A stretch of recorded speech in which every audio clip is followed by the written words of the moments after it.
กลุ่มบ้านที่หนึ่ง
กองตุ่มกองหางเป็นสั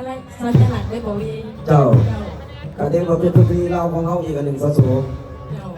ที่นี่ยามบุญตอนที่บุญตอนไฟสันติเนาะจะมีกองตุ่มกองหางประเพณีเราเขาที่นำถือกันมาแต่ปู่สักกะสายาสักกะสีแต่รุ่นพ่อรุ่นแม่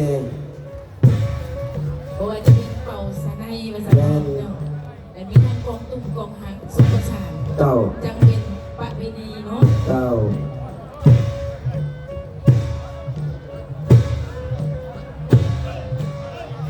สัญลักษณ์กลุ่มบ้านที่หนึ่งจะใส่เสื้อแดงนอสโซเนาะแต่ละปีสิเป็นงานประเพณีบุญออกพรรษาหรือว่าบุญต่อปีบุญบังไฟจะถึงพี่น้องทั้งกลุ่มหนึ่งหรือว่าบ้านสัจภูมิ